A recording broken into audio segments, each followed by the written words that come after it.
This is my review of the realism of PES 2021's gameplay. And let me tell you straight away, even with its many shortcomings, the fine-tuning of this year's gameplay makes it easily the best this decade-long generation of football games has to offer.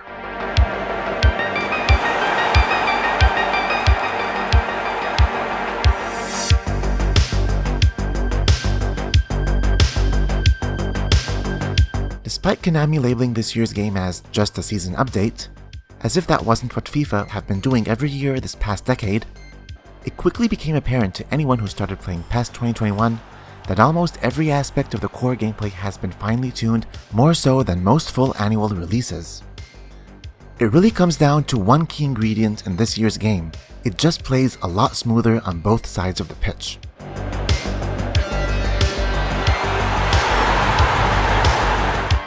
And with almost all of last year's mods instantly working for this year's game on day one, I've had a very hard time putting down my gamepad that first week of release, so much that my already overheated PC couldn't take it anymore and burst into flames.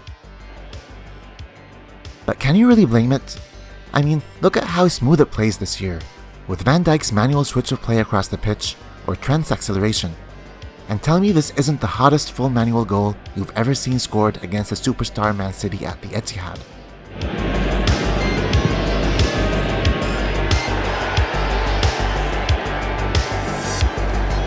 As with every year, Konami has not sent me a review copy. I bought this game with my own money, and I like to think of it as a paid data pack where several things that were already good, like passing, have been made even better, and I'll explain why later on. Or where things that used to be broken, like last year's manual finesse shots, being doable this year. Or where irritating issues like last year's useless and reckless keeper exits being consistently fixed beyond recognition. I still wouldn't view it as a full release because some aspects like collisions and refereeing are still broken. But even those aspects have seen a significant improvement, enough to be noticed on day one of playing. But keep in mind that beyond a few small graphical elements, like the wet goal net shaking off water, which I haven't noticed in previous games, you should not expect any cosmetic graphical enhancements before PES 2022's Unreal Engine 5 is upon us. And hopefully by then, the robotic running animations will be gone for good. I said in my intro that the key ingredient this year was smoothness of play, and this is the result of several small changes introduced which I'll break down in this review. For starters, it's easier to strip the ball off of players this year without causing a foul. This means less interruptions for meaningless fouls, and it also applies to the AI as well. Players seem to be smarter about when to stick their leg out to grab the ball, and they're smart enough to pick it up without even executing a tackle per se. Good defenders can actually steal the ball from behind a player this year without drawing a foul. This makes defensive maneuvers like calling a second defender to steal the ball while you run back to cover a gap actually effective this year. And ganging up on a player to steal the ball no longer leads to an almost guaranteed foul by one of the defenders. This all translates into a more productive pressing game in the front third, where teams that use the frontline pressure tactic can enjoy a more rewarding experience this year. This also applies to the Gegenpress tactic, which sees a more fruitful return for less depleted stamina in PES 2021. Take note of this incredible save, which will be relevant when discussing the keepers this year. The end result is more dynamic shifts in possession, as well as a way smoother experience defending in this year's game, which realistically takes into consideration the difference in physical attributes between players. And it's not overpowered at all, so a big player like Bale will be able to fend off an opponent trying to steal the ball, again leading to a less obtrusive experience this year with more chance creation. This is not unlike real life, where players use their strength and physicality advantages to fend off attempts to steal the ball, bringing this year's game closer to its real-life counterpart. The second reason behind this year's smoother game is the vastly improved off-ball player runs, with your players making themselves more available to receive a pass, leading to smoother build-up play en route to goal. These runs provide several passing options when facing too much pressure, leading to even better chance creation. In this play, Ox has an opening for a shot, but instead lays it off to Salah, who manages to stay onside before cutting back to Firmino. I feel that players this year generally did a better job slowing down to avoid the offside trap, again leading to a smoother game. They still will drift every now and then, which is why Ox goes for a shot instead. While on the topic of offsides, I think the referee no longer stops play when there's an uninvolved offside player, which again contributes to a smoother, less infuriating experience. I presume this means they fixed last year's bug where an offside was called when you're fouled but the ball rolls towards a player who is offside. But I have no way to test it because I no longer have a computer.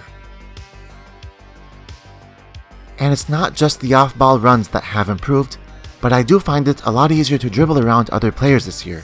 This is aided with a noticeably more effective finesse dribbling, leading to smoother runs towards the goal and providing a way out of one messy situation or two.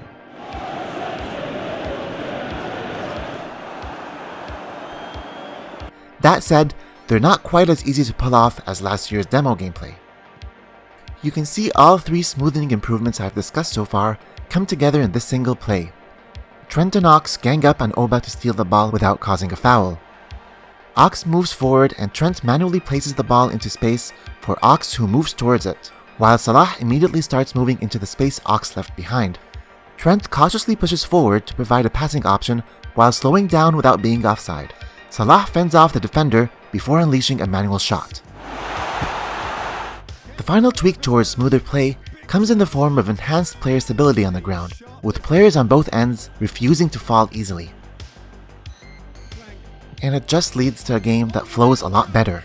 Firmino! I want you to take a note of Gini Wijnaldum's run to provide a compelling passing option, followed by Origi's run to occupy the defender and give more room to Thiago, who stays on his feet before taking a manual finesse shot.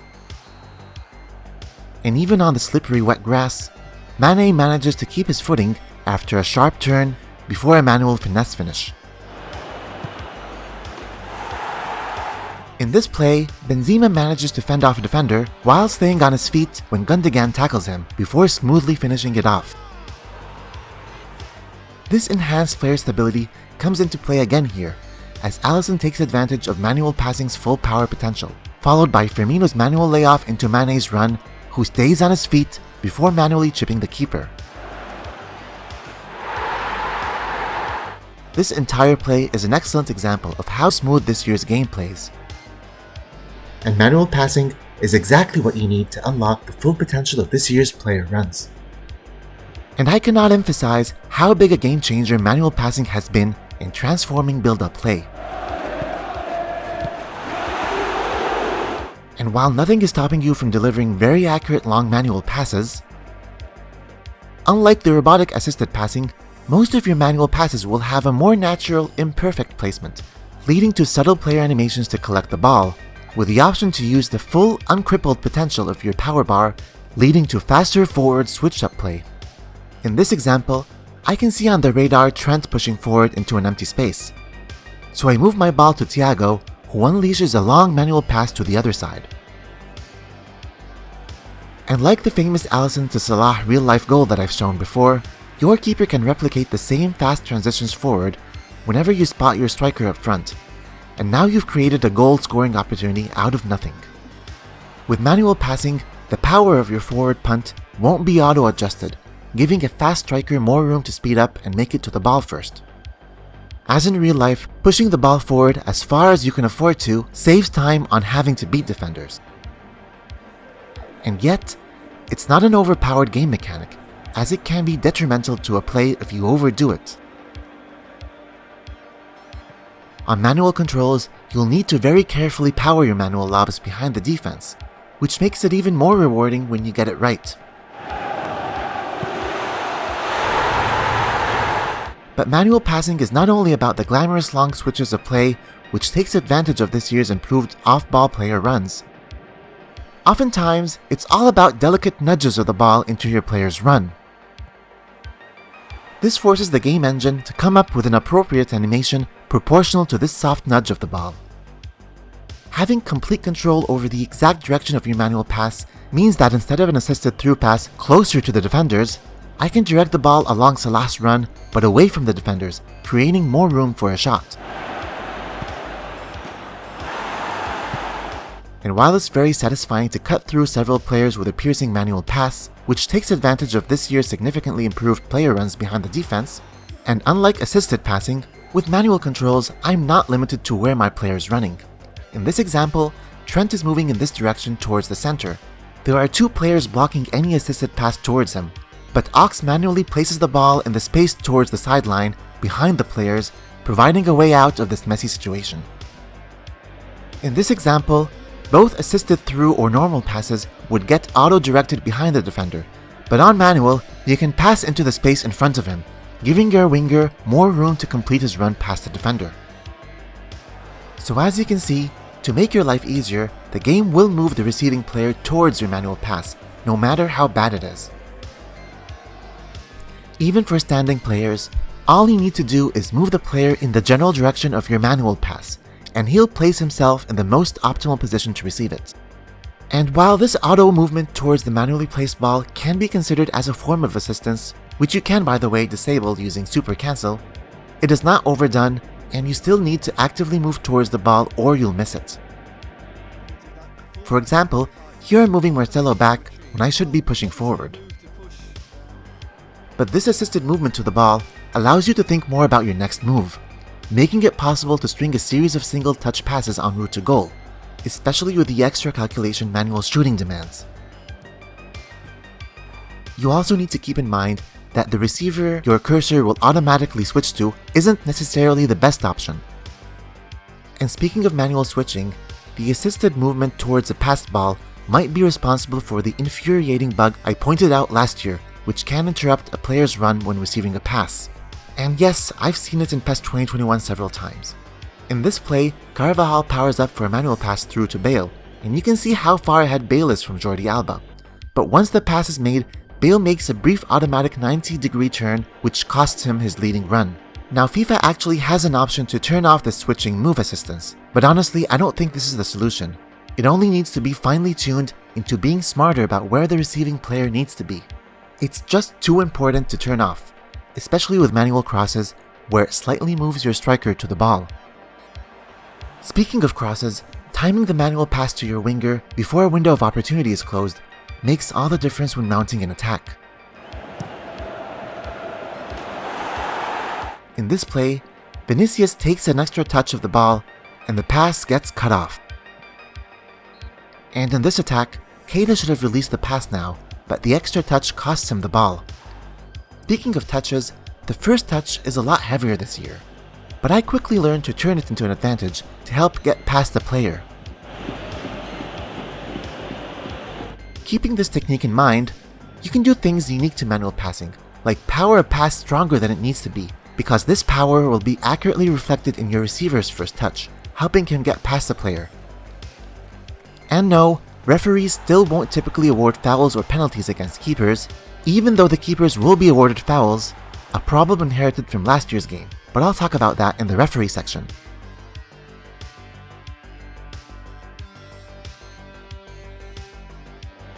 So while this heavier first touch can be used to your advantage towards creating better chances, some players are able to take better control of the ball while sprinting, making a second touch possible much earlier.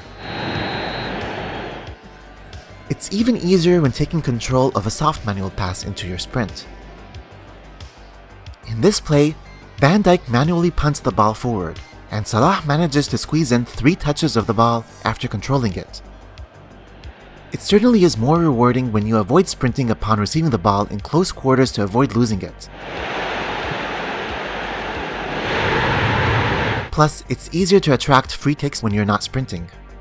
Ball control stats make a big difference. For instance, Firmino's fancy first touch has him facing the goal, and moments later in the same game, Mane's first touch opens up a shooting opportunity. Like anything worthwhile, there is a real learning curve to manual passing, even with seemingly simple passes. But with practice, you'll be surprised how fast your muscle memory will develop, and it won't be long before you start pulling off intricate manual passes behind the defense. In a way, manual passing simplifies your control scheme. You get to perform both a normal pass or a through pass using the same button. The through lob combination is replaced with a standard lob, And to make things even simpler, the triple tap low cross gets replaced with a standard manual pass driven into the box.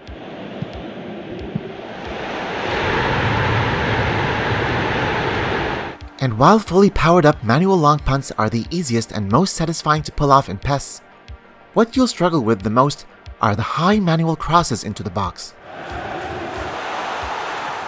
This is simply because of how heavily automated the power and direction used to be with assisted passing.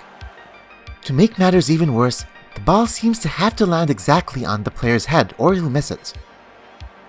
But even with my heavily skewed realistic camera, I'm no longer having problems manually delivering a cross into the box. Just be sure to use the lofted cross to curl the ball away from the excellent keepers this year, who I'll talk about later in this review. And owing to the random nature of manual crosses, your ball will frequently end up behind the player, making way for even more extravagant finishing. I would say it's probably my second most favorite thing about switching to manual shooting, and highlights the importance of acrobatic finishing attributes in your striker. It doesn't happen as often with assisted crossing, because similar to assisted passing, they mostly land either at a player's head or in front of the player. But a manual cross can land anywhere around the player.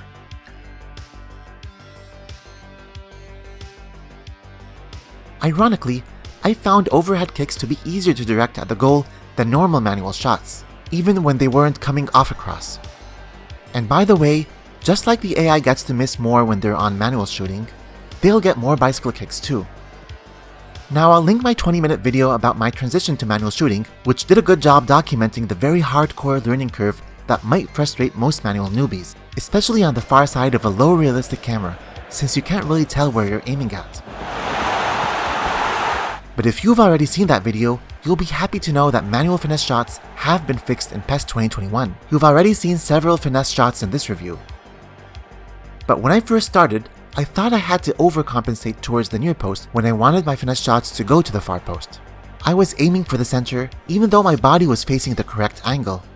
And I was puzzled why my manual finesse wasn't drifting to the far angle the way it did last year. So I started aiming a little closer to the far angle I was actually going for. And before long, I discovered that it worked this year, the same way a regular manual shot worked. You just need to make sure you're facing the correct angle.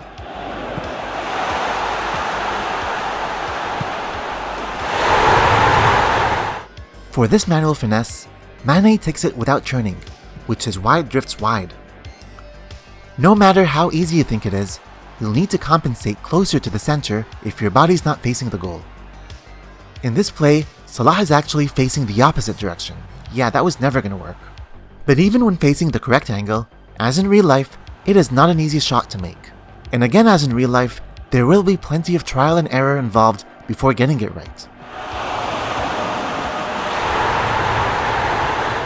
For the regular manual shots, my advice is to start by shooting in your same direction of run. Avoid shooting with your weaker foot.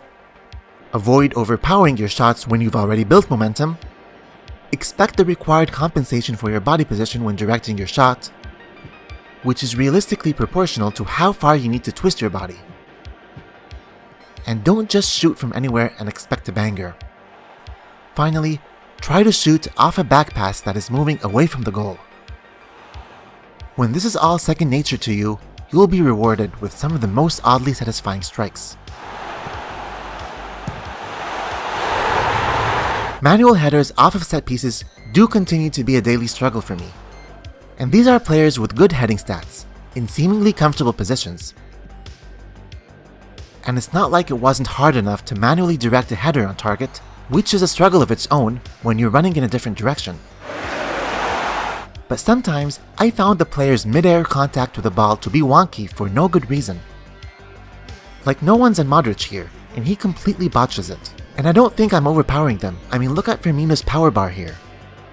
And it's the exact same issue with manual headers off of free kicks, even if you think you've nailed the delivery into the box. But when I do get a manual header in, I have no idea what I did differently to keep trying to do it. I mean, compare Virgil's power bar to the one in the header he missed. Speaking of the power bar, and especially for those using advanced shooting to hit the low corners, think of the power bar as more of a height bar. So yes, you can hit low corners by underpowering your manual shot, the way Thiago forces this beautiful fingertip save from De Gea. Which brings me to the single most obvious improvement in PES 2021. Keepers were already excellent last year, but this year, their ability to parry balls to the side has been taken to the next level. They just seem more agile when dealing with these shots, and react faster to close range efforts, with appropriate animations in tow.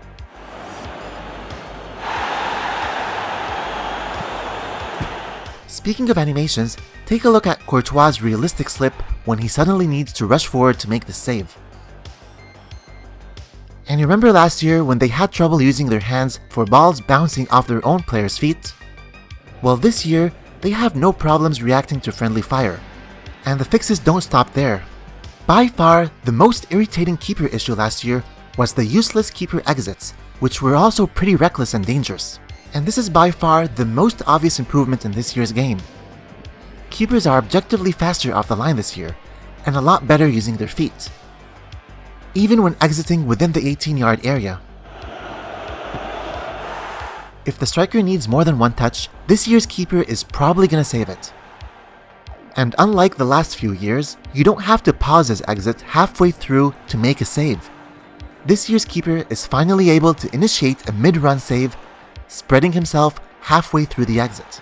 I honestly feel that the developers poured all their efforts into fixing the keeper exits this year.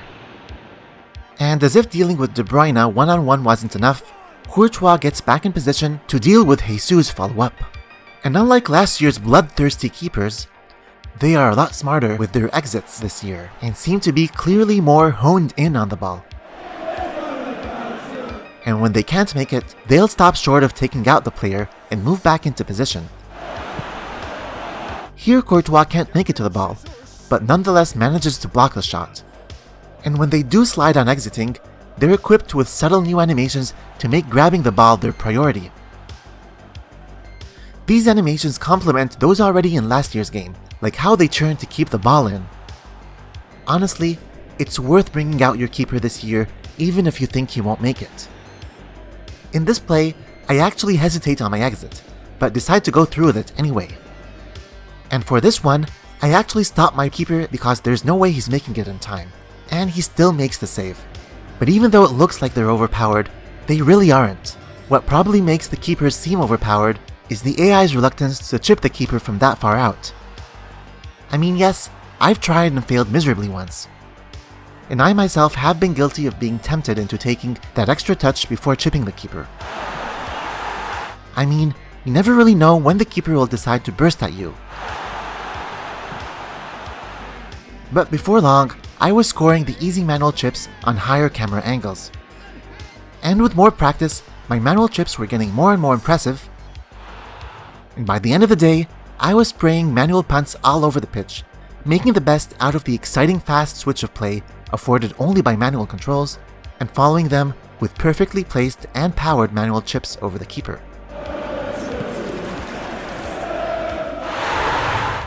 But unlike the keepers they fixed this year, the referee remains to be the biggest sore point in this year's game. I never expected it to change, because it's inherent to the collision engine which runs deep in the core of last year's game. You can tell the developers did not think it through when they introduced these collisions last year. And after 8 data packs, I can tell that they gave up on ever fixing it. So you better get used to having your player wiped out with no repercussions. And it's not a case of the AI cheating, because it happens to them all the time.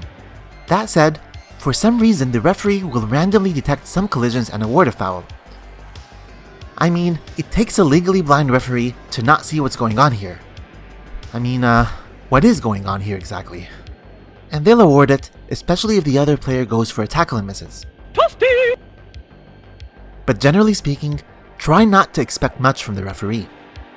There are things that haven't changed, like the elbow to the face being an automatic yellow card, and that's a consistent outcome anywhere on the pitch, except when it happens in the penalty box, where the game is hard-coded to stop the referee from awarding the penalty.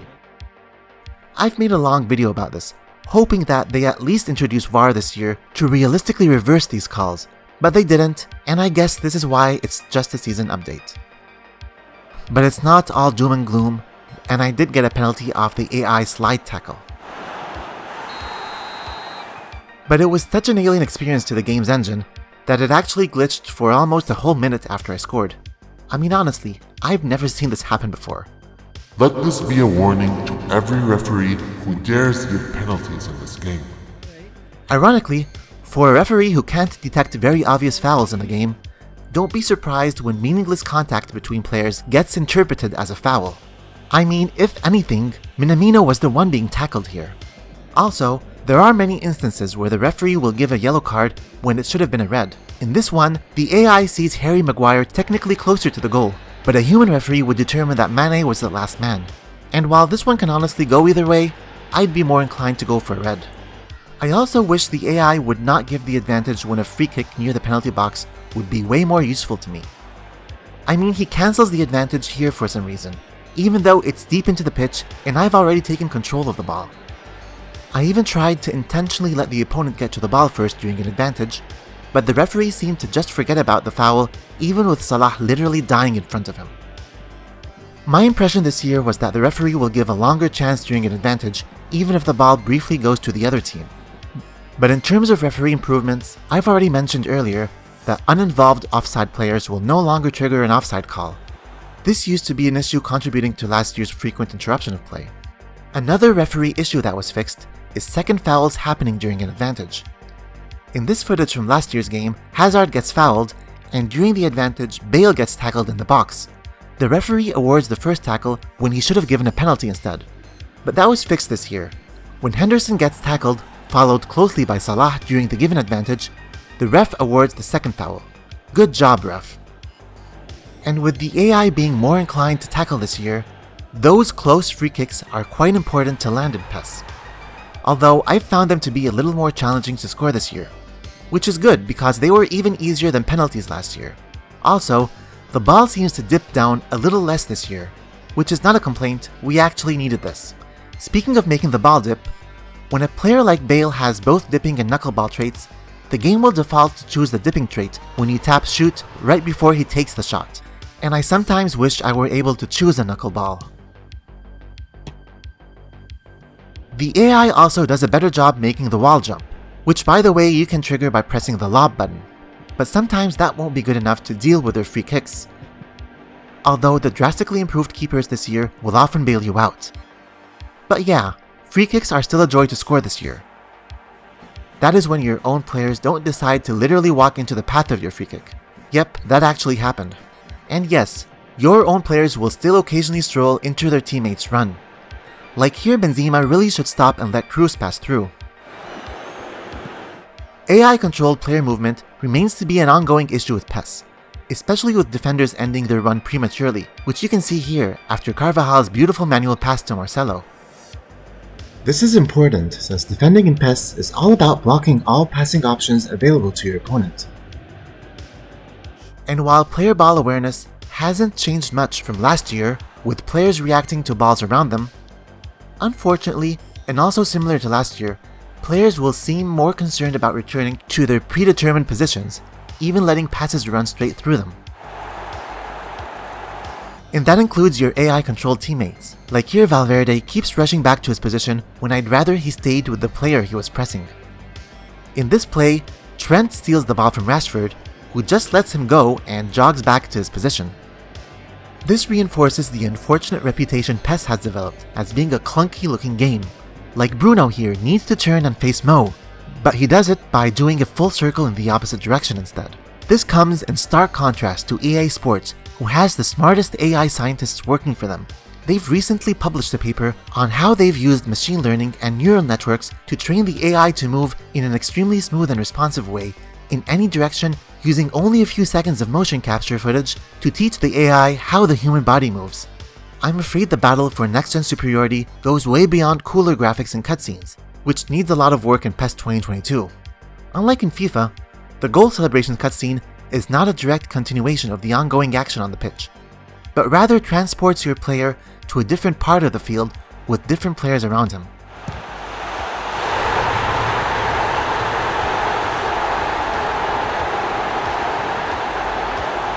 And for some reason, the player models have the same height in the celebration.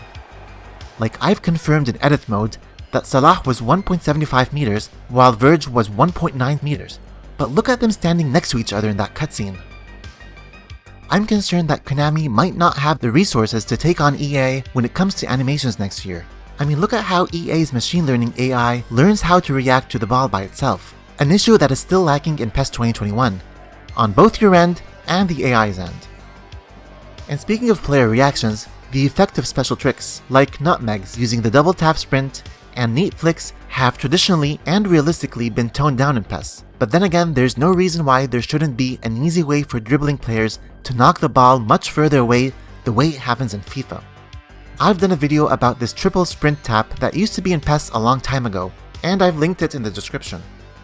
You can kind of replicate that with manual passing, as long as no other players are near the ball. But the good news is, I was actually able to replicate this move once, although I have no idea what triggered it. I'd love to experiment more when I ever do get a new computer, and here's where you can help. If you've enjoyed this review of my modded version of PES, and with all the unfortunate events I've been through this year, I reluctantly started a GoFundMe to help replace my fried PC, which was already a replacement for an even more expensive one that was stolen in a home break-in over a year ago, alongside my consoles and thousands of dollars worth of goods. So what do you get in return? Not only will I be able to make this detailed mod tutorial everyone's been asking for, but for those who generously decide to chip in, and knowing how unintuitive and non-user-friendly managing cider codes, stadium paths, and manually adding grass and turf files is, I will personally share my entire mod folders on Google Drive to those email addresses who have contributed to the fund, so that all you'll be required to do is simply copy-paste the folders and you'll be able to enjoy a game that looks even better than what you've seen in this review, especially with more cider modules coming out every day. Let me be clear, I am not selling those mods. They are all free, including my own camera mods, and I'm actually linking each one of them in the description. What I have done is purchase storage space online to upload those already set up mods to save you all the pain and work needed to add them to your game. In addition to that, I'll be showing your name in every single video I produce using this computer that you've helped fund, right next to my Patreon supporters. You'll find the link to this campaign in the description, as well as the pinned comment. So check it out, thanks for watching, and I hope to see you in the next video.